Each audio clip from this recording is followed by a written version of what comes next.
भारत भूमि की महान वीरांगना अहिल्याबाई का जन्म 31 मई सन 1725 में हुआ था।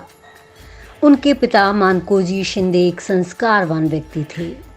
इनका विवाह इंदौर राज्य के संस्थापक महाराज मल्हार राव होलकर के पुत्र खंडेराव से हुआ था। सन 1745 में अहिल्याबाई के एक पुत्र हुआ और 3 वर्ष बाद एक कन्या। उनके पुत्र का नाम मालेराव और कन्या का नाम मुक्ताबाई था।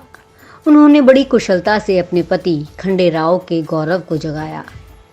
अपने महान पिता के मार्गदर्शन में खंडेराव कुछ ही दिनों में एक अच्छे योद्धा बन गए।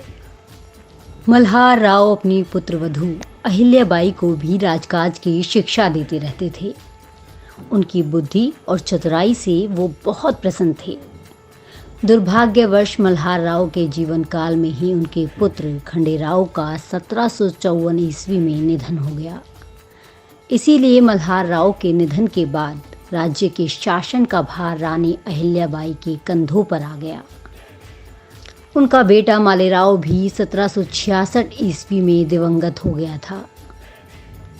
इतने उतार चढ़ावों के बावजूद रानी अहिल्याबाई ने बड़ी कुशलता से राज्य का शासन चलाया।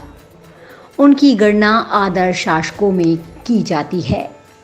वे अपनी उदारता और प्रजा वात्सल्यता के लिए प्रसिद्ध थीं। अहिल्याबाई को एक दार्शनिक रानी के रूप में भी जाना जाता है। अहिल्याबाई हिंदू धर्म को मानने वाली एक धर्मपरायण स्त्री थीं। वो भगवान शिव की बड़ी भक्त थीं। उन्होंने कलकत्ता से बनारस तक की सड़क, बनारस से अन्नपूर्णा का मंदिर और गया में विष्णु मंदिर का निर्माण करवाया। इसके अतिरिक्त इन्होंने घाट बनवाए, कुओं और बावड़ियों का निर्माण करवाया, मार्ग बनवाए, भूखों के लिए सदा व्रत यानी अन्न क्षेत्र खोले, प्यासों के लिए प्याऊ एवं मंदिरों में शास्त्रों के मनन चिंतन और प्रवचन हेतु विद्वानों की नियुक्ति की। इस महान शासिका को श्रद्धांजलि स्वरूप इंदौर घरेलू हवाई अड्डे का नाम देवी अहिल्याबाई होलकर हवाई अड्डा रखा गया है। इसी तरह इंदौर विश्वविद्यालय को देवी अहिल्याबाई विश्वविद्यालय नाम दिया गया है। भारत माता की ऐसी महान वीरांगना को कोटि कोटि नमन।